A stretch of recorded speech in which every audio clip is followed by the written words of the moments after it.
Dan di Ibnu Abbas ini saya mendapati sebuah buku yang bernama Silsilah Al-Barmajah Al-Lughawiyah. Ini buku yang Masya Allah ya sangat istimewa sekali, saya katakan. Ada hal yang menarik. Di Ibnu Abbas, pembelajaran bahasa Arab begitu luar biasa, dan ini saya tidak ditemui di ma'had-ma'had ataupun pesantren-pesantren manapun dalam mengajarkan, atau saya bicara metode mengajarkan bahasa Arab kepada anak. اطلب العلم أخي فهو درب به نور به ترقى به تحيا عالما حرا فخور. Assalamualaikum warahmatullahi wabarakatuh. Kaum muslimin yang dimuliakan oleh Allah.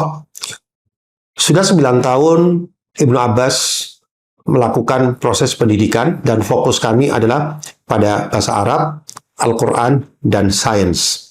Kali ini kita akan berbicara tentang salah satu fokus kami, yaitu bahasa Arab. 9 tahun kami berjalan, alhamdulillah, anak-anak belajar bahasa Arab dan anak-anak mengalami banyak kemajuan. Banyak orang-orang di luar yang memuji Ibnu Abbas, yang mengatakan, Masya Allah, anak-anak Ibnu Abbas bahasa Arabnya bagus. Tetapi kami yang ada di dalam, ya, guru-guru bahasa Arab, dan kami yang ada di idaroh dari sekolah ini, itu merasa tidak puas dengan hasil pencapaian kami. Kami melihat di sana-sini masih banyak kekurangan. Maka kami bertekad, kami harus menyempurnakan kekurangan tersebut. Nah, berangkat dari tekad inilah, kemudian meneliti kembali seluruh metodologi yang kami lakukan, yang pernah kami coba, dan kemudian kami sampai pada sebuah kesimpulan besar. Kesimpulan besar itulah yang kemudian melahirkan buku ini. Ya, ini adalah buku yang telah kami susun dan telah kami coba dan telah kami praktekkan di dalam 1 tahun terakhir, dan hasilnya luar biasa. Buku yang benar-benar kami buat sendiri di tempat kami, dan ini adalah hasil dari riset kami selama 9 tahun. Bismillahirrahmanirrahim. Assalamualaikum warahmatullahi wabarakatuh. Alhamdulillah, wassalatu wassalamu ala rasulillah. Dengan saya Muhammad Nuryadi, saya merupakan pemerhati daripada pendidikan.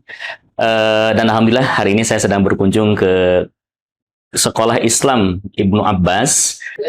Dan di Ibnu Abbas ini saya mendapati sebuah buku yang bernama Silsilah Al-Barmajah Al-Lughawiyah. Ini buku yang Masya Allah ya sangat istimewa sekali, saya katakan. Kenapa istimewa? Karena ternyata selama ini ya dalam mendidik atau mengajarkan bahasa Arab kita ada problematik atau permasalahan. Dan permasalahan terbesar yang selama ini banyak dirasakan oleh para pengajar dalam bahasa Arab atau lembaga pendidikan yang mungkin bergelut di dunia bahasa Arab, salah satunya adanya kesenjangan antara bahasa Arab dengan bahasa Indonesia. Dari hasil pengamatan kami, baik itu yang terjadi di Ibnu Abbas atau pada lembaga-lembaga pendidikan bahasa Arab di luar, baik di pesantren, non-pesantren, ataupun di fakultas-fakultas pendidikan bahasa Arab, kami selalu mendapatkan adanya kesulitan yang sama buat murid-murid Indonesia ketika belajar bahasa Arab. Kesulitannya itu sama, dan akhirnya outputnya itu selalu sama, yaitu kesalahan-kesalahan yang itu saja, yang selalu dibuat oleh orang-orang Indonesia ketika mereka berbicara bahasa Arab. Hampir di semua tempat sama, ya, polanya sama. Nah, makanya kemudian sampai menjadi sebuah tema sendiri, yaitu yang disebut dengan al-akhta' asy-syai'ah, yaitu kesalahan-kesalahan yang menyebar di kalangan murid-murid Indonesia ketika belajar bahasa Arab. Apa kesenjangan itu? Ya, seperti misalnya di dalam bahasa Indonesia tidak ada perbedaan antara laki-laki dan perempuan. Ketika bertanya, apa kabarmu kepada laki-laki dan apa kabarmu kepada perempuan, itu sama. Ya, sedangkan Indonesia, ya, itu ada domair yang berbeda, ya, ada af'al juga yang berbeda, ya, ada kata kerjanya sekarang, yang akan datang, dan seterusnya. ya ada juga kata perintah, dan itu merupakan hal yang sangat penting difahami oleh anak-anak kita. Dan ini ya, silsilah Al-Barmajah Al-Lughawiyah ini menjawab itu semuanya. Ya, makanya ya saya sarankan buku ini termasuk buku yang recommended ya untuk dimiliki oleh lembaga-lembaga sekolah atau bagi orang tua yang ingin mengajarkan anak-anaknya berbahasa Arab. Ya, terima kasih kepada Sekolah Islam Ibnu Abbas yang sudah melahirkan ini. Ya, semoga buku ini menjadi buku yang berkah ya, khususnya bagi para penulis dan juga bermanfaat bagi kaum muslimin saat ini. Terima kasih. Assalamualaikum warahmatullahi wabarakatuh. Apa yang menjadi persoalan terbesar bagi murid-murid Indonesia ketika belajar bahasa Arab? Persoalan terbesar ada pada gap antara bahasa Arab dan bahasa Indonesia. Ternyata ini masalahnya. Masalahnya adalah kesenjangan antara bahasa Indonesia dan bahasa Arab.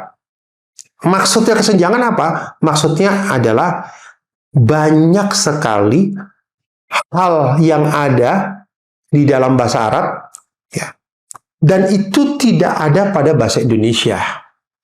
Sementara bahasa itu adalah sesuatu yang terprogram di otak kita, sesuatu yang sejak kecil. Ketika anak itu mulai belajar bicara, belajar mengerti bahasa, dia mendengar orang berbicara di sekitarnya, kemudian setiap hari dia mendengar, maka semua yang terkait dengan bahasa, baik mulai tata bahasanya, cara menyusun kalimat, makna kata-kata, dan seterusnya, itu akan terprogram di otak anak tersebut, di tempat di otak kita yang namanya pusat bahasa. Nah, coba bayangkan anak-anak Indonesia, mereka telah memiliki program sesuai dengan bahasa Indonesia programnya. Dan ketika belajar bahasa Arab, ternyata mereka nggak menemukan program itu di pusat bahasanya. Nah, inilah kemudian yang menyebabkan terjadinya gap kesulitan antara anak Indonesia dan anak-anak orang-orang Arab. Hal yang lucu, ya, saya sampaikan hal ini ketika menyampaikan presentasi tentang kitab kami yang baru ini di depan para guru-guru bahasa Arab, dan kebetulan juga dihadiri oleh mudir dari lembaga pendidikan bahasa Arab yang dikelola oleh negara asing, dan dia juga seorang pakar dalam pendidikan bahasa Arab untuk orang di luar Arab. Saya sampaikan sebuah joke yang mereka semua tertawa mendengarnya, ya, dan mereka mengatakan, oh iya ya. Joke tersebut adalah, kita nggak pernah menemukan ada orang Arab, walaupun dia gila, nggak punya akal, tapi dia keliru di dalam berbicara mudzakkar muannats. Keliru ketika berbicara kata benda laki dan kata benda perempuan. Nggak pernah keliru. Kenapa? Karena kuncinya, walaupun dia nggak punya akal, tapi sudah terprogram bahasa itu di pusat bahasa dia, di otak dia. Saya sekarang akan menunjukkan secara singkat, sekilas, tentang apa sih perbedaan besar antara bahasa Arab dan bahasa Indonesia. Bahasa Arab secara keseluruhan bisa kita kelompokkan menjadi 3. Pertama adalah isim, yaitu kata benda. Yang kedua adalah fi'il, kata kerja. Dan yang ketiga adalah harf. Harf adalah huruf. Untuk yang pertama, isim, formatnya tidak berbeda jauh dengan bahasa Indonesia. Makanya orang Indonesia jarang salah dalam persoalan isim. Nggak ada persoalan dalam masalah isim. Rata-rata demikian. Bisa dipelajari dengan mudah. Yang kedua adalah fi'il. Fi'il ini letak masalahnya. Masalah besar ada pada fi'il. Kenapa? Karena disinilah perbedaan yang besar antara bahasa Arab dengan bahasa Indonesia. Dan rata-rata murid-murid kita lemahnya ketika berbicara adalah di dalam masalah kata kerja. Kenapa demikian? Di dalam bahasa Arab, fi'il itu berubah-berubah. Dia berubah sesuai dengan dhamirnya. Ya. Dia berubah sesuai dengan waktu. Antara waktu yang dibicarakan sekarang, kemarin, besok berubah. Dan fi'il ini juga akan berubah sesuai dengan gender. Dan dalam bahasa Arab, gender laki dan perempuan itu akan mengubah bentuk kata kerja. Kemudian, bahkan kata-kata kata benda itu, ya benda-benda mati, itu ada yang gendernya laki, ada yang gendernya perempuan. Dan itu berpengaruh ketika seseorang berbicara. Nah, anak Indonesia ketika dia belajar bahasa Arab, di kepala dia tidak terformat bahwa dia harus memperhatikan gender, bahwa dia harus memperhatikan perubahan kata kerja sesuai dengan waktu. Dia tidak terprogram di kepala mereka bahwa dia harus memperhatikan perubahan sesuai dengan domirnya. Nah, sebagai contoh misalkan, dalam bahasa Indonesia, saya mengatakan dia pergi, kata kerjanya pergi. Ketika saya robah, ya, mereka pergi, nggak berubah. Saya katakan lagi, kamu pergi. Ya.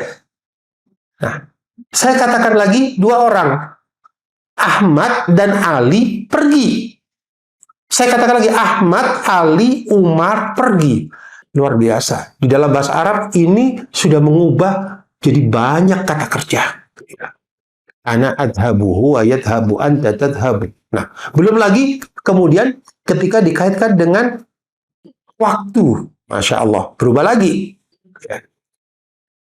Bahwa dia kemarin pergi, dia sekarang pergi, dia besok pergi, sudah berubah dalam susunan bahasa Arabnya. Nah, inilah yang menyulitkan anak-anak Indonesia. Kesulitannya bukan memberikan informasi. Kalau sekedar memberikan informasi kepada mereka, perubahan itu mereka bisa pelajari, mereka bisa menjawab dalam ujian.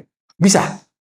Tapi menjadikannya itu sesuatu yang terprogram di otak mereka, dan kemudian secara spontanitas menjadi skill yang keluar secara spontan ketika mereka memakai bahasa tersebut. Inilah kesulitan yang besar di kalangan orang-orang Indonesia. Nah, disinilah peran buku ini bagaimana menjadikan bahasa itu bukan sekedar sebuah informasi yang diketahui dan bisa dijawab dalam ujian, tetapi menjadi sesuatu yang terprogram di otak-otak anak Indonesia, sehingga kemudian mereka bisa menggunakan bahasa Arab secara spontan, secara alami, terprogram di otak mereka tanpa melakukan kesalahan dan mendekati kemampuan native speaker. Berdasarkan penelitian ini, maka kami menyusun sebuah manhaj metode dalam mempelajari bahasa Arab yang kami buat khusus untuk anak-anak Indonesia. Assalamualaikum warahmatullahi wabarakatuh. Nama saya Adi Suhara. Kami dari Maktab Ibnu Khaldun Medan. Juga saya adalah seorang dosen di LIPIA, Lembaga Ilmu Pengetahuan Islam Arab Medan. Juga sebagai mudir di Maktab Ibnu Khaldun, datang kemari ke Sekolah Islam Bilingual Ibnu Abbas, Madrasah Ibnu Abbas Al-Islamiyah di Tangerang Selatan. Datang kembali untuk belajar dari Ibnu Abbas bagaimana mengajarkan bahasa Arab untuk anak-anak, khususnya dari kelas SD sampai lanjutan. Alhamdulillah, kami di sini disambut dengan begitu luar biasa, mengambil manfaat yang begitu luar biasa. Ada hal yang menarik. Di Ibnu Abbas, pembelajaran bahasa Arab begitu luar biasa, dan ini saya tidak ditemui di ma'had-ma'had ataupun pesantren-pesantren manapun dalam mengajarkan, atau saya bicara metode mengajarkan bahasa Arab kepada anak. Karena hal ini memang harus perlu kita tularkan kepada yang lain. Bagaimana anak-anak kita itu cepat berbahasa Arab dengan metode Ibnu Abbas yang dikenal dengan barmajah lughawiyah, memprogramkan bahasa ke anak-anak kita sejak kecil. Mengapa kita harus mengenalkan memprogramkan bahasa Arab atau barmajah lughawiyah ke anak-anak kita? Karena di sana ada jarak yang begitu atau perbedaan yang sangat mendasar antara bahasa Indonesia dengan bahasa Arab itu sendiri. Bahasa Arab memiliki hal yang spesial yang tidak dimiliki bahasa Indonesia yang spesial. Di antaranya adalah penggunaan dhamair, contohnya ha dan hu, hum dan hunna, kemudian menggunakan kaf, ka, ki, kemudian fi'ilnya juga. Kata kerjanya berubah-ubah yang hal itu tidak digunakan di dalam bahasa Indonesia. Ibnu Abbas dengan pengalaman yang 9 tahun dapat mengetahui perbedaan yang sangat mendasar antara bahasa Indonesia dengan bahasa Arab. Oleh karena itu, Ibnu Abbas menggunakan metode pengajaran bahasa Arab dengan barmajah lughawiyah. Dan ini kalaulah diterapkan di sekolah-sekolah dasar ataupun diterapkan di ma'had-ma'had dasar untuk seluruh ma'had dan sekolah dasar yang ada di Indonesia dalam pengajaran bahasa Arab, saya yakin anak-anak kita akan tumbuh dengan bahasa Arab yang bagus dan cara belajar mereka dengan belajar yang mudah dan mampu untuk membedakan antara laki-laki, perempuan, dhamair laki-laki, dhamair perempuan, penggunaan kata kerja laki-laki dan perempuan, bentuk jamak dan bentuk tunggal, yang hal itu tidak ada di bahasa Indonesia. Memang luar biasa Ibnu Abbas dalam mengungkap dan meneliti, kemudian menorehkannya di sebuah manhaj kurikulum bahasa Arab yang luar biasa. Salut untuk Ibnu Abbas. Terima kasih. Assalamualaikum warahmatullahi wabarakatuh. Bahkan ini juga bisa dipakai untuk orang-orang dewasa, sangat bermanfaat. Karena kami menggunakan metode pendekatan barmajah, yaitu pemrograman. Bagaimana memprogram bahasa itu ada di kepala mereka dan kemudian bisa menggunakannya sebagai skill yang spontan.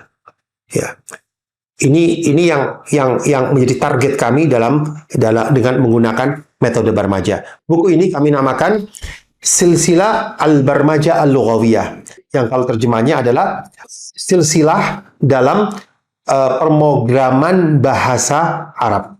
Ya, ini yang judul dari buku kami, dan alhamdulillah kami telah menyelesaikannya sampai untuk 6 tingkatan.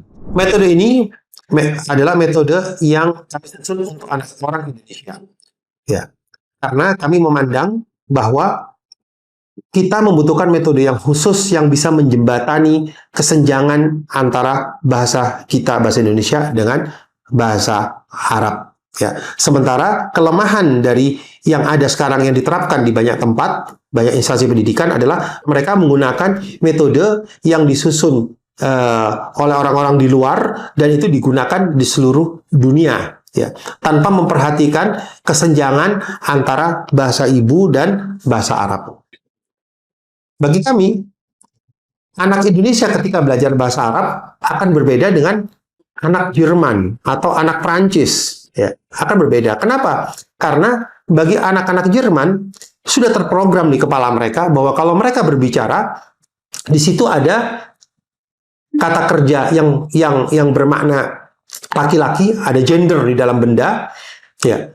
Anak Prancis juga sudah paham ada gender di dalam benda, sehingga di kepala mereka sudah terprogram bahwa saya bicara di situ ada, saya harus perhatikan masalah gender dalam masalah benda-benda tersebut. Ya. Sementara bagi kita itu tidak ada. Ya. Buat anak Inggris mungkin lebih gampang lagi. Kenapa? Karena mereka di situ ada perubahan antara kata kerja lampau, kata kerja sekarang ada di tengah mereka. Bagi kita nggak ada. Ya. Hal-hal tersebut kalau tidak kita perhatikan, maka kita akan mendapatkan kesalahan-kesalahan yang sama yang akan dilakukan oleh anak-anak Indonesia. Ya. Makanya selalu mereka berpendapat bahasa Arab itu susah, bahasa Arab itu tidak gampang, bahasa Arab itu bahasa yang membutuhkan waktu yang berlebih untuk mempelajarinya. Kenapa? Mungkin diantaranya karena metode yang kita terapkan belum tepat. Mudah-mudahan dengan kehadiran metode yang telah kami buat ini, silsilah barmajah lughawiyah ini akan menjadi solusi bagi pendidikan bahasa Arab di Indonesia. Kami persembahkan dari Ibnu Abbas untuk umat.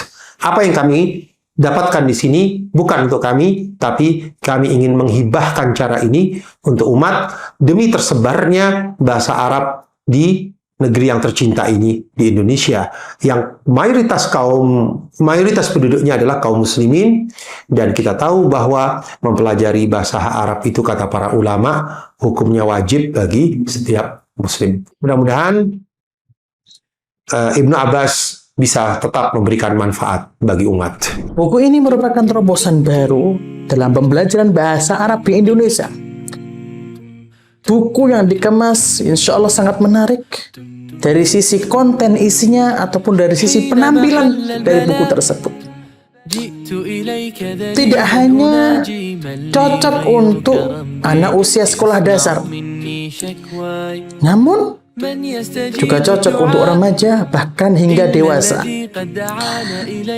Maka Ibnu Abbas BSD